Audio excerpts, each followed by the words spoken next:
Neglectful and abstive stepmom made my life a living hell growing up. Now that dad's divorcing her, she's begging me to change his mind. But I told her it's too late now. Being an only child in a household where my parents openly despised each other wasn't easy. Their frequent and intense arguments, with one of them storming off in a car, became a weekly occurrence. It was hurtful because, although they never directed their anger towards me physically, they consistently unloaded their feelings about each other onto me. I was a witness to their constant bickering, and honestly, no child wants to bear that burden. The topic of divorce has been a recurring theme in nearly every argument for as long as I can remember. It felt like one of the most frequently used words in their vocabulary. Strangely enough, I found myself secretly hoping for them to follow through on those discussions. It wasn't that I didn't love my parents, I genuinely did. However, I also believed that they both deserved to be with someone who genuinely loved and appreciated them. The toxic environment created by their continuous conflicts made me wish for a resolution that could bring them individual happiness and peace. One night during dinner, they sat me down and prefaced some bad news, urging me not to get upset. They explained that they had exhausted all efforts, and then they dropped the bombshell: they were going to get a divorce. I simply responded with an "oh okay" and continued eating. Surprisingly, instead of understanding, they both burst into tears, accusing me of insensitivity and questioning whether I had any feelings at all. According to them, it was unimaginable for someone not to react emotionally to their parents' divorce. Honestly, I did not care, as I knew this would happen eventually, so I just kept on eating. Soon, my dad moved out while I continued to live with my mom. Their divorce battle went on for months while I would live with my dad during the weekends and with my mom during the weekdays. Eventually, their divorce was finalized and they went their separate ways. They tried their best to be polite with each other for the sake of co-parenting me. However, all of this changed when my stepmom, Abigail, came into my dad's life. It was quite obvious that she and dad had been having an affair long before my parents' divorce, since she was his co-worker and knew a lot about me. Once I decided to ask her about it, and she admitted smugly that she had been sleeping with my dad 6 months before the divorce. She told me how she knew my dad was not happy and reached out to him, suggesting they go out for coffee to provide him with emotional support. While it may have been a well-intentioned gesture, my father is an introvert and never had a lot of friends, so he accepted the invitation, and this is how their affair started. Although I wanted my parents to be happy, I also knew that the affair was wrong, but I couldn't say that to mom as it would break her. I loved spending time with my dad during the weekends. However, things took a turn when he started going out during the weekends to spend time with Abigail and would leave with a babysitter till around 10 to 11 p.m. I would wait for him to come back because we had a tradition of him tucking me in, especially since I was still a child at that time. He would come home drunk and give excuses about how he was stuck at work, which we both knew was a lie. Sometimes, he would sneak Abigail into the house as well when he thought I was sleeping. It was a bit weird for me, but I learned to accept it. Abigail eventually moved in after a year, and the first thing she did was remove all photos of me and dad from his living room. This move struck me as odd. She told my dad how the living room should have pictures of nature and stuff rather than family. She also changed my bedroom while I was not there. When I came back one weekend, she had turned everything in my room into a beige and neutral color. I was furious and made it clear to her that this was my space and I was my dad's daughter, but she told me how she hated how ugly and childish my room looked, so she had changed it. When I cried and told my dad, he and Abigail had a fight.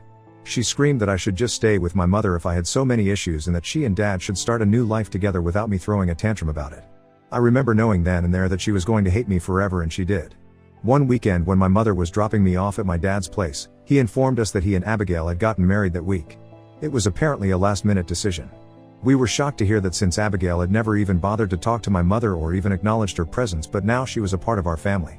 Nevertheless, my mother congratulated my dad. That night, my dad had organized a dinner party for his friends to celebrate his wedding. During this party, I heard Abigail, who was quite drunk at this point, telling her friends about how she hated that my dad had a daughter and wished that their affair had come to light during my parents' divorce so that my mother would have primary custody and I would not ever come to visit my dad at all. This broke my heart, since I had no idea what I had done for her to hate me so much. A few months later, my father told me how he had accepted a new position at a job that was 2 hours away from my mother's place. This infuriated my mother because she now had to drive so far to drop me at his place, and told him how she would not be able to make it every time. She questioned him as to why he was moving so far away.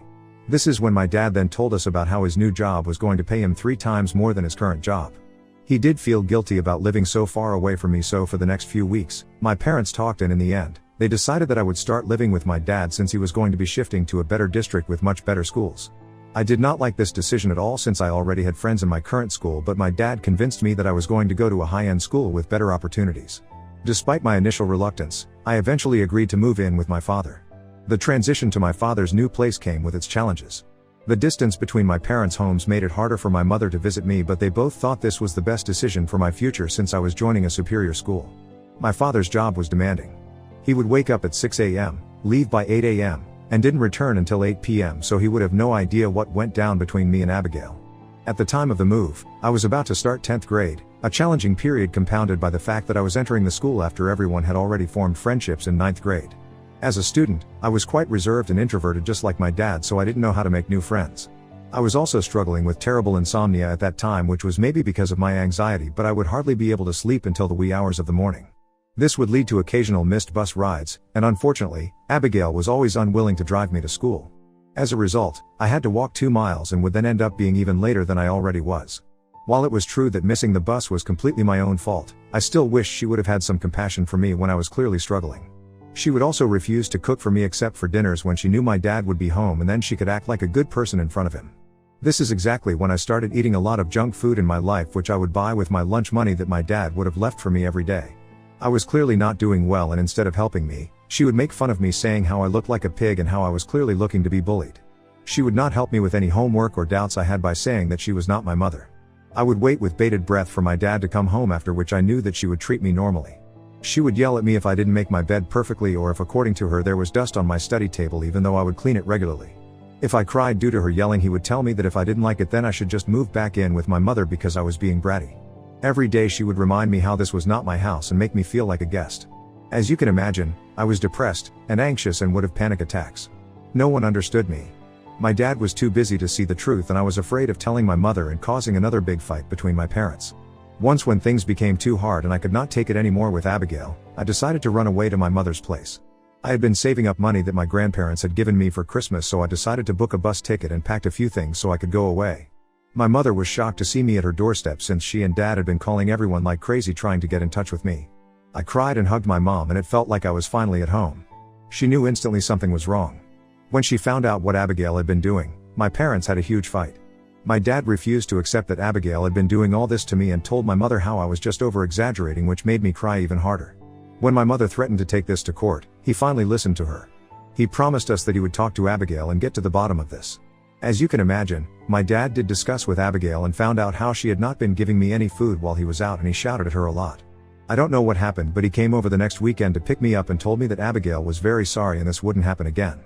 My mother warned him, and my dad assured us that she was going to be better. I guess my dad must have told her a lot, because Abigail never bothered me about that. She would cook for me begrudgingly, but other than that, she would completely ignore me as if I didn't exist. To be honest, I quite liked that, since it allowed me to coexist with her in the same house. We would have a few fights here and there, but it was still manageable. Eventually, I managed to complete high school and moved away to college. My dad kept telling me to pick the college in his city, but I knew that I had to go far away from him and his wife. We barely remained in contact since I refused to visit him during my holidays. This would make my dad sad, and he would tell me how I should be a better daughter and how everyone else's child keeps visiting them. But the truth was that after I started staying away from my dad, I could see just how depressed I had been while living with his wife. My brain could finally process how difficult my life had been, and I knew seeing him with her would bring me down again, and I didn't want that. As a result, I was closer to my mom. She would regularly check up on me, and I would visit her every time I got time off from college. When I graduated, my dad and mom were there to cheer on me. Later, I was looking forward to having dinner with my parents just like every other kid, but my dad informed us that he had to drive back home since Abigail didn't like eating alone. This was disappointing to hear, but I had learned not to fight with him when it came to Abigail, so I kept my mouth shut. For the next couple of years, I went on to have a job and eventually met my current partner, Michael. Since he came into my life, everything has changed for the better. His love and support have made a huge impact, bringing joy and a sense of completeness that I had been missing previously. Michael has a great relationship with my mother and has met my dad once or twice, but even those few times, he has expressed to me how he doesn't like the way my dad treats me and prioritizes his wife over me every single time. For example, once when he came to visit me with Abigail, I had planned out the entire day so I could show my dad around my city. I was telling him about this plan on call when Abigail overheard and started complaining about how she was not in the mood to go anywhere and insisted that she and dad should spend some romantic time together and that he could meet me later for dinner. My dad tried to tell her that they had come for the sole purpose of seeing me, but she put her foot down, telling him how he never took time off from work, so he should spend the day with her and then meet me later in the evening. I did not want to come in between them, so I just kept my mouth shut and accepted her plans. Now coming on to last year, during my birthday, my dad sent me flowers and ordered a special dish since he could not visit me. For context, I have been a vegetarian all my life and everyone knows about it. The flowers were wonderful, but when I got the dish I was shocked to see that it was a beef dish. Both my boyfriend and I were at a loss of words and thought maybe the restaurant had messed up the order. I called my dad, who asked me if I liked the dish, and before I could ask him, He started saying how I should thank Abigail for being so thoughtful since she had apparently ordered the dish for me. I took a deep breath as I understood then that this was all my stepmother was doing. I told my dad how she had ordered beef for me when everybody knew that I was vegetarian. My dad stopped talking and I could hear him asking Abigail, who confirmed the same. I could hear Abigail justifying how she thought my boyfriend could eat it anyway if I didn't like it, so I should not be complaining about something both of them had gifted. I was infuriated hearing her reasoning. In my frustration, I told my dad how this was supposed to be my birthday gift and it was ridiculous for her to send me something she knew I wouldn't like. This led to a heated argument between my father and me, who tried to convince me that Abigail didn't have an ulterior motive and that I should at least thank her. I refused, saying that I never asked for the dish, hence I should not be obligated to thank her. To add to the argument, Abigail started crying beside my dad and saying how I was being ungrateful and that I was still a spoiled brat. I cut the call in anger because I didn't want to say something I would later regret. My dad did text me that night apologizing for what had happened. To be very honest, I did not care about the gift that much, but it did hurt me that my dad didn't love me enough to send me a gift that I would actually like. He was then expecting me to thank his wife when she was the culprit behind all of this. Since then, I have hardly spoken to my dad. Michael supported me because he also understood how wrong it was for Dad and Abigail to treat me this way. My dad would call me sometimes, but I would speak to him for a few minutes only. This has been going on for quite some time. Last week, I received a voice note from my dad telling me how he wanted to talk to me about something urgent. I called him thinking it was an emergency and he informed me that he had decided to leave Abigail. I was shocked to hear that, since I had never expected my dad to have the balls to leave her, but he told me how he had been thinking about it and how he had not been happy for a long time. He talked about how he wanted to remain alone and just travel the world. This didn't seem to be a good enough reason to me, so I questioned him if there were any major issues in his marriage, and with a bit of cajoling, he opened up to me finally about the real reason behind his decision. He told me about how Abigail's infertility issues were driving her crazy. She was taking out her frustration on my dad every day by telling him how he was not man enough to make her pregnant, and also threatening him that she would eventually cheat on him if he didn't give her a child. He told me that he was too tired and old now to go through all of this and just wanted to have a peaceful life. I did understand where he was coming from, since I had seen him work hard his entire life, so much so that I never even had to take up any debt during college, unlike my friends. He had provided for me financially and materialistically whenever I needed anything. My dad did deserve to be peaceful and happy at his age. I assured him that whatever he chose to do, I would be there for him. He thanked me for my support. He also talked with my mother about this, so she also knows. Over the years, they have become quite good friends and have been there for each other through tough times like this. Now last night, as I was about to go to bed, I started receiving calls from Abigail. Obviously, I didn't pick up, but she kept calling. When she realized that I wasn't picking up, she started calling Michael. In frustration, I picked up her call. On the other end, I could hear her sniveling and crying. She began by informing me that my dad had decided to leave her, dropping the bombshell as if expecting me to be devastated. To her surprise, I remained calm. She asked me if I already knew about it, but I remained quiet. Then, she started bombarding me with questions about whether my dad was cheating on her and urged me to spill the truth. Unable to contain a snicker, I bluntly told her that if she suspected anything, she should confront my dad directly. I didn't mince words when I reminded her of the audacity it took for her to question my dad's fidelity when she herself had engaged in an affair with him during my parents' marriage. This seemed to infuriate her. She raised her voice, accusing me of being heartless and insensitive. I calmly expressed to her that I honestly did not care about their divorce. What mattered to me was the fact that my dad was finally leaving her, and I was happy that karma had come to bite her back. She continued to cry and scream, attempting to guilt-trip me by claiming how much she had done for me over the years and that as her stepdaughter, I should have some sort of obligation and loyalty to her. She insisted that the least I could do was talk to my dad and offer tips to salvage their relationship. In response, I let her know that their relationship was none of my business, and I had no intention of meddling or advising anything. I told her that she had done absolutely nothing for me, except give me trauma, depression, and anxiety, hence she should not expect my loyalty. I told her that I was glad that she was finally going to be out of my dad's life as well as all of ours. Since then, my stepmother has been sending me nasty messages saying how I was a bad daughter for not trying to save my dad's second marriage and how I could reason with him. This is absolutely ridiculous, since I have honestly nothing to do with his decision. Although, I can talk to my dad, but I feel like he is making the right decision by leaving her. She is insufferable, but I might be biased also. Hence I am on Reddit Ida for not helping my stepmother. Update 1. Firstly, I want to express my gratitude for the overwhelming support, comments, and private messages I have received since sharing my story. It's truly heartening to know that there are compassionate strangers out there willing to offer me their perspectives and guidance on this matter. Now, to address some developments since my initial post. I have had conversations with both Michael and my mother about the situation with Abigail. It turns out, they share a common sentiment that my decision not to intervene in my dad's impending divorce is the right one. Michael, especially, has been a pillar of support throughout this ordeal. He reassured me that my well-being is paramount, and that I shouldn't feel obligated to fix a marriage that has long been marred by toxicity. My mother, while understanding my hesitation, has encouraged me to inform my dad about Abigail's harassing messages and provide him with screenshots as evidence. Despite the strained relationship I've had with my father, she believes that he deserves to know the truth. I'm conflicted about this because, even though I am well aware of Abigail's manipulative behavior, I also recognize my father is going through a difficult time. It's been a while since we were close, and I'm hesitant to disrupt him further with this news. Nevertheless, I've decided to gather the courage to have a conversation with my dad in the coming days. I'll share my concerns, the impact of Abigail's actions on my life, and the reasons behind my decision to distance myself from their relationship. It won't be an easy conversation, but I believe honesty is crucial, and he deserves to know how his soon-to-be ex-wife is treating me. I will keep you all updated on how the discussion unfolds. Update 2. Hi everyone. It's been a month since my last update, and a lot has transpired during this time. After my initial post, I decided to take the advice of many and talk with my father. I had a lengthy conversation with him about everything that had transpired, and it was a revelation for both of us. First of all, my father was genuinely shocked to learn that Abigail had called me after he talked with her about the divorce. He told me that he had no idea about it since she had stormed out of the house after a screaming match. Then, I hesitatingly told him about the messages she had also been sending.